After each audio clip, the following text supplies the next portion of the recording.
wa ala alihi wa man wala. Alhamdulillah, bersyukur kita kepada Allah Subhanahu wa taala yang taufik dan hidayah daripada Allah Subhanahu wa taala.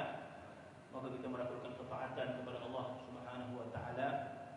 Tidaklah kita berzikir kepada Allah Subhanahu wa taala menjadi kehendak daripada Allah Subhanahu wa taala terlebih dahulu. Apabila Allah Subhanahu wa taala menghendakkan kebaikan kepada kita, maka diberikan hidayah oleh Allah Subhanahu wa taala. Apabila Allah Subhanahu wa taala menghendaki kebaikan kepada kita, maka Allah Subhanahu wa taala terlebih dahulu menyebut kita sebelum kita menyebut Allah Subhanahu wa taala. Maka kita berada dalam perlindungan Allah Subhanahu wa taala, kita berada di hidayah Allah Subhanahu wa taala, maka kita melakukan ketaatan kepada Allah Subhanahu wa taala. Jadi mudah-mudahan Allah Subhanahu wa taala menambahkan taufik, menambahkan hidayah kepada kita, diberikan kebaikan dan diberikan kepahaman yang sempurna oleh Allah Subhanahu wa taala.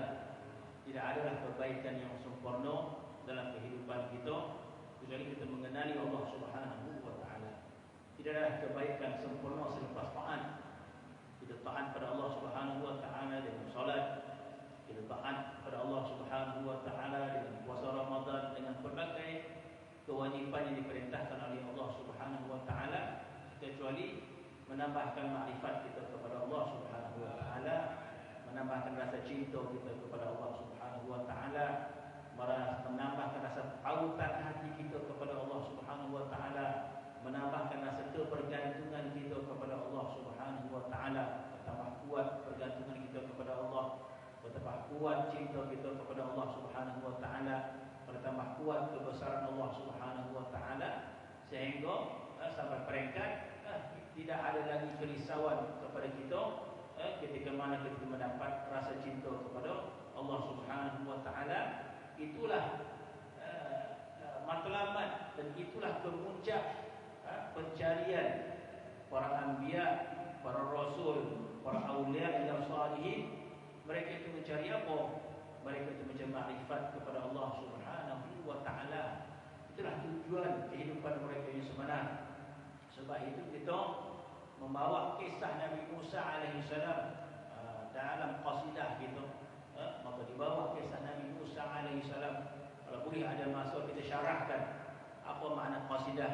Antum furudi wa nafli, antum hadithi wa syuhri, yang kita qasidahkan. Itu mengandungi makna-makna ma'rifat kepada Allah Subhanahu wa taala. Itu mengandungi makna-makna cinta yang mendalam kepada Allah Subhanahu wa taala. Sebab itu di antara anbiya, di kalangan anbiya dan para rasul alaihi wassalatu wassalam yang Allah Subhanahu wa taala ceritakan kepada kita. Ya Allah Subhanahu wa taala sebut dalam Al-Quran. Allah Subhanahu wa taala menceritakan bagaimana para anbiya itu, bagaimana para anbiya alaihi wassalatu wassalam keadaan hati mereka itu dengan Allah Subhanahu wa taala. Hati mereka itu sentiasa merindui oleh Allah kepada Allah Subhanahu wa taala dengan kerinduan yang amat mendalam.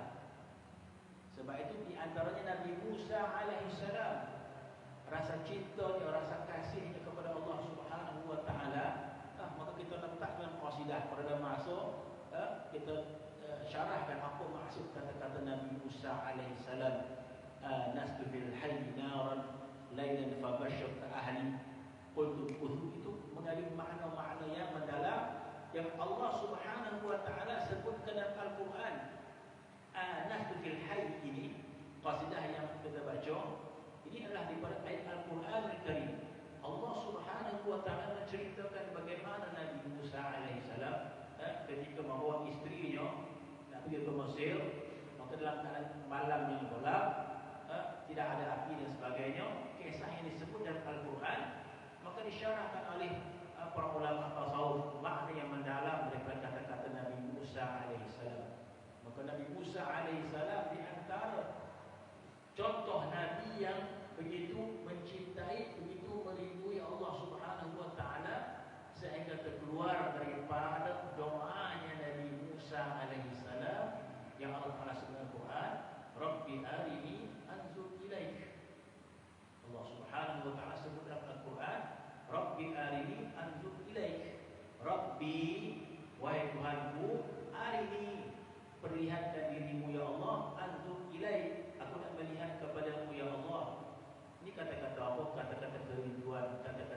kejujuran. Apakah para nabi, para rasul yang selain Musa tidak menginginkan untuk melihat kepada Allah Subhanahu wa taala? Mereka sangat menginginkan untuk melihat kepada Allah Subhanahu wa taala, tetapi mereka mengetahui kedudukan, mereka mengetahui betapa mereka ini tidak layak untuk bermohon kepada Allah, untuk melihat kepada Allah Subhanahu wa taala. Kecuali Nabi Musa alaihissalam. Nabi Musa alaihissalam keluar dari lidahnya untuk mohon kepada Allah Subhanahu wa taala, untuk melihat kepada Allah Subhanahu wa taala. Tetapi Allah Subhanahu wa taala menjawab kepada Musa, wa qala lan tarani. Wahai Musa, sekali-kali engkau tidak layak, tidak mampu. Bukan kelayakanmu untuk melihat aku di dunia ini. Itu jawapan daripada Allah Subhanahu wa taala.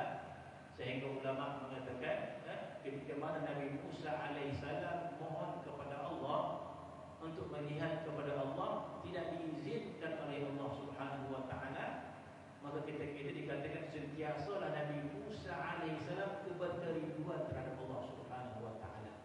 Bertambah kuat keinginan dia untuk melihat kepada Allah Subhanahu wa taala. Yang mana kisah Al-Quran itu kita mengetahui Nabi Musa alaihissalam tidak mampu untuk melihat kepada Allah kerana Nabi Musa alaihissalam tidak mampu melihat pantulan kepada bukit Tur Saina. Itu pun Nabi Musa alaihissalam tidak mampu untuk melihat pantulan cahaya ketuhanan. Apa yang kita nak sebutkan, tidak ada perkataannya yang dapat kita gambarkan makna hakikat tajallinya Allah Subhanahu wa taala ke bukit tersebut. Nabi Musa alaihissalam tidak dibenarkan untuk melihat kepada Allah Subhanahu wa taala, tapi diberikan ujian dari dahulu kemampuan dia untuk melihat tajallinya Allah ke bukit Tur Saina. Ada menyebut Al-Quran, wa in istaqarra makanahu fasawfa tarani. Sekiranya engkau mampu bertahan melihat pantulan tajalli Allah pada bukit Tur, fasawfa tarani. Layak engkau untuk melihat kepada aku, kata Allah Subhanahu wa taala. Maka Allah Taala menyebut falamma tajallallahu lil jabal. Apabila Allah Taala tajallikan, macam mana wallahu alam, pada bukit Tur Saina, ja'alahu dakka. Bukit itu pun tidak mampu untuk menampung tajallinya Allah Subhanahu wa taala. Bukankah Allah Subhanahu wa taala di Al-Quran, "Law anzalna hadzal Qur'an, law anzalna hadzal Qur'an 'ala jabalin la ra'aitahu khashi'an mutasaddian min khashyatillah." Allah Taala berfirman, "Law anzalna hadzal Qur'an," kalau aku turunkan wahyu Quran di gunung, la ra'aitahu khashi'an mutasaddian, kamu mesti akan lihat gunung itu khasyi', tunduk, khusyuk, mutasaddian, pecah, hancur. Khasyatillah, kita takut kepada Allah Subhanahu wa taala. Maka ketika mana Allah Taala tajallikan ke bukit Tur, ja'alahu dakka. Maka bukit itu pecah dulu. Kalau pergi ke Tur Saina, diceritakan bagaimana di antara dua gunung yang tinggi, tengah-tengah itu gunung pendek. Sedangkan dikatakan semua gunung itu adalah tinggi. Tetapi satu gunung yang di tengah-tengah itu, bila Tuhan tajallikan cahayanya, ja'alahu dakka. Gunung itu hancur, pecah. Maka Nabi Musa melihat kehancuran gunung itu tidak di hadapan matanya, bukan disebabkan gempa bumi, bukan disebabkan gunung berapi. Hancurnya gunung itu menerima pancaran tajallinya Allah Subhanahu wa taala. Apa yang berlaku? Maka Allah Taala mengatakan fakharra Musa sa'iqa. Nabi Musa tersungkur, kharra tersungkur, sa'iqa menjauh, tidak mampu untuk melihat pancaran tajallinya Allah Subhanahu wa taala. Walaupun sebegitu, kata ulama, sentiasa Nabi Musa alaihissalam itu kerinduan kepada Allah Subhanahu wa taala. Sebab dikatakan pada malam Isra dan Mi'raj, Nabi Musa alaihissalam bertemu dengan Nabi kita Muhammad sallallahu alaihi wasallam. Nabi Musa berada di Nabi yang ke-6. Maka Nabi Musa alaihissalam mengetahui bahawa Nabi sallallahu alaihi wasallam terus naik ke Sidratul Muntaha Nabi Musa alaihissalam mengetahui akhirnya melempasi Sidratul Muntaha, dan di sana kata ulama kusyifal hijab, dibuka hijab di antara Nabi sallallahu alaihi wasallam dengan Allah Subhanahu wa taala. Kata ulama, bukan Allah itu yang berada di Sidratul Muntaha, yang berada di Sidratul Muntaha itulah Nabi kita Muhammad sallallahu alaihi wasallam. Ketika mana Nabi berada di Sidratul Muntaha, disikap hijab. Bukan Allah Ta'ala berada di Sidratul Muntaha, bukan Allah Ta'ala berada di langit. Tetapi ketika mana Nabi berada di penghujung dunia, ketika Allah Ta'ala buka hijab, maka ketika itu Nabi melihat kepada Allah Subhanahu wa Ta'ala. Kata Ibnu Abbas, di aini ra'si, dengan mata kepalanya, sebagaimana manusia di akhirat nanti akan melihat Allah Subhanahu wa Ta'ala dengan mata kepala kita. Itu yang disebut oleh Allah Subhanahu wa Ta'ala, wujuhun yawma idzin nadhirah ila rabbiha nadhirah. Wajah-wajah manusia di akhirat nanti nadhirah, bercahaya, bergemilang. Wujuhun yawma idzin nadhirah, itu nikmat yang paling agung, nikmat yang paling sempurna. Di akhirat itu adalah melihat kepada Allah Subhanahu wa Ta'ala. Dan Allah Ta'ala menyebut Al-Quran, wujuhun yawma idzin nadhirah, wajah-wajah manusia yang berada dalam surga ketika itu nadhirah, nadhirah, bercahaya, bergembirapan. Kenapa? Ila rabbiha nadhirah, karena melihat kepada Allah Subhanahu wa Ta'ala.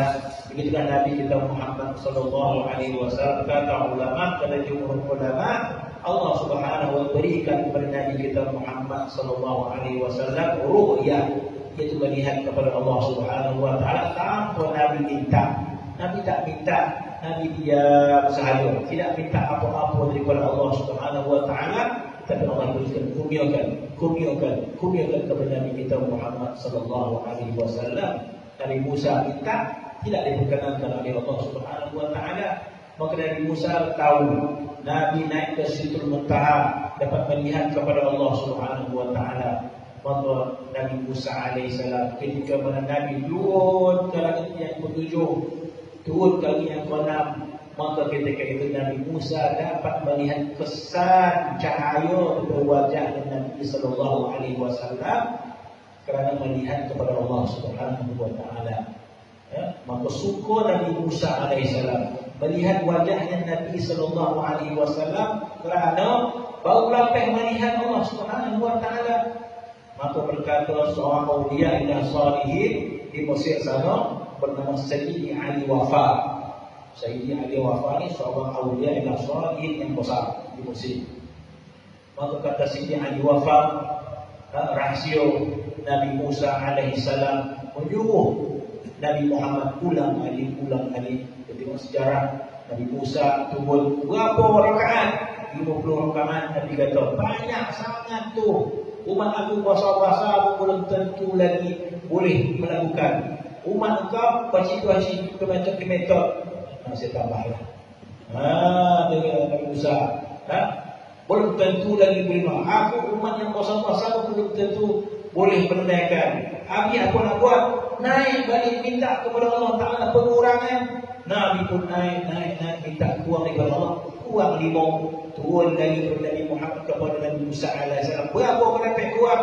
Hampir 5. Alih bahasa 9. Hampir 5 kata dia. Kalau saya kata sama tak faham lah. Berapa hampir 5? Banyak mana tu kata Nabi Musa. Minta kurang lagi. Nabi pun naik. Begitulah pengurangan demi pengurangan. Kata Sayyidi Ali Wafa radhiyallahu anhu, rahsia Nabi Musa. Sepatutnya Musa tahu dia diberi 20, minta 5 lah. 2 kali dia naik. Minta 5. Maka kata Sayyidi Ali Wafa, rahsia Nabi Musa menyuruh Nabi berulang kali kepada Allah Subhanahu wa Ta'ala kerana tersalahnya cahaya di wajah Nabi sallallahu alaihi wasallam. Setiap kali menghadap Allah maka turun dengan cahaya yang baru. Naik pula kali kedua turun dengan cahaya yang baru. Maka rahsianya kerana Nabi Musa keseronokan melihat wajah Nabi sallallahu alaihi wasallam. Melihat wajah yang melihat kepada Allah Subhanahu wa Ta'ala. Begitulah yang digambarkan akhirat nanti. Kita mana si suami berziarah kepada Allah Subhanahu wa taala, kita menyebut sama ada setahun sekali, setahun dua kali. Dan berziarah kepada Allah Subhanahu wa taala, ada yang sebulan sekali, ada yang seminggu sekali berziarah kepada Allah Subhanahu wa taala. Dan setiap kali suami balik ke rumah, maka kencangnya isteri melihat wajah suami, handsome punya pula cabangnya.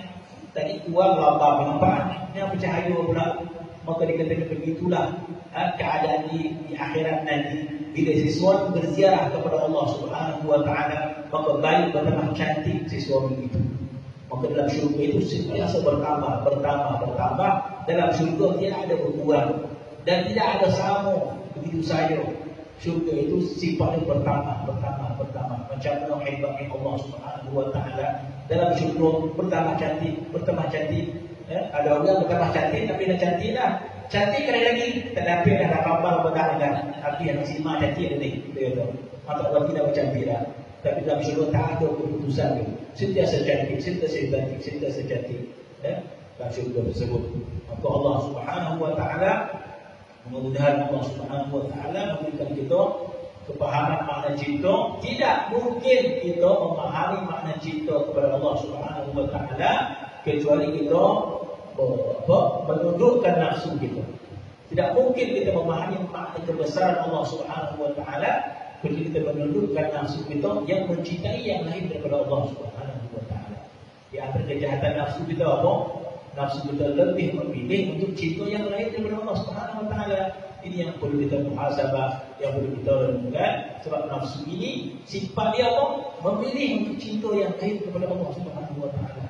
Jadi tidak mungkin kita dapat mencintai Allah Subhanahu wa taala kecuali kita menterbiah nafsu kita sehingga kita mengikut apa yang nak dibawa, dan Allah Subhanahu wa taala memberikan kita rasa cinta, rasa keagungan kepada Allah Subhanahu wa taala. Inilah makna ma'rifat yang disebut oleh para salihin. Maka kita ketika mana kita mendapat cinta, ketika mana kita mendapat ma'rifat kepada Allah Subhanahu wa taala, maka kalimah Allah yang disebut dengan penuh rasa cinta itu tidak sama ketika mana kalimah Allah penuh dengan kecintaan kita kepada duit, harta, tak sama. Ketika mana hati kita tamak kepada dunia, ketika mana hati kita berkelahi sesama kita disebabkan merebut harta, ketika mana hati kita tamak disebabkan merebut dunia, kita menyebut kalimah Allah, tidak ada maknanya kalimah tersebut. Sebab hati kita dipenuhi cinta kepada yang lain. Sebab itu bila hati kita membuat rasa makrifat, rasa cinta kepada Allah Subhanahu wa taala, maka kalimah Allah itu tidak sama, tidak sama derajatnya. Sebab itu kita memasukkan makrifat, memberikan rasa cinta kepada Allah Subhanahu wa taala, agar ketika mana kita menyebut kalimah Allah, kita menyebut dengan penuh makna sebagaimana Nabi kita Muhammad sallallahu alaihi wasallam menyebut kalimah Allah. Kita ingin menyebut kalimah Allah itu sebagaimana Nabi kita Muhammad sallallahu alaihi wasallam menyebut kalimah Allah. Bagaimana cara Nabi menyebut kalimah Allah? Cara Nabi menyebut kalimah Allah sebagaimana yang diperintahkan oleh Allah Subhanahu wa taala, qul Allah. Ya Muhammad, qul Allah. Ya Muhammad, sebutkan Allah, thumma dharhum fi khawdihim yal'abun. Qulillah thumma dharhum fi khawdihim yal'abun. Setiap kata-kata daripada Allah kepada Nabi Muhammad, maka ia jadi. Qul a'udzu birabbil falaq, qul a'udzu birabbin nas dan sebagainya. Maka itu ditujukan kepada Nabi SAW apabila Allah Taala mengatakan qul Allah. Ya Muhammad, sebutlah kalimah Allah. Kalimah Allah yang sebagaimana? Kalimah Allah, thumma dharhum fi khawdihim yal'abun, dan orang yang lain itu hati mereka itu bermain-main selain daripada Allah Subhanahu wa taala. Sedangkan hatimu ya Muhammad menyebut kalimah Allah dengan penuh ta'zim, dengan penuh cinta. Itulah yang kita nak capai, yang hati kita ini dipermainkan oleh nafsu kita. Sekejap elok, sekejap tidak, sekejap elok, sekejap tidak, sekejap elok, sekejap tidak. Bagaimana keadaan kita, ke mana nyawa kita dicabut oleh malaikat maut? Apakah kita rela ketika mana dicabut oleh malaikat maut, hati kita keadaan lalai? Dan pasti kita inginkan ketika mana nyawa kita dicabut oleh malaikat maut, hati kita penuh rasa cinta kepada Allah Subhanahu wa taala, kita penuh rasa ta'zim kepada Allah Subhanahu wa taala, dan ketika kita tidak lagi kita memandang dunia ini dengan apa-apa makna hati kita sentiasa rasa cinta kepada Allah Subhanahu wa taala. Nak mendapatkannya satu benda yang susah dan nak mengekalkan lagi susah kita. Nak mencapai rasa cinta kepada Allah Taala itu juga satu benda yang susah, nak mengekalkan pun satu benda yang susah. Jadi mudah-mudahan Allah Subhanahu wa taala merahmati kita, beri hidayah kepada kita insya-Allah. Bismillahirrahmanirrahim. Wassalamualaikum warahmatullahi wabarakatuh.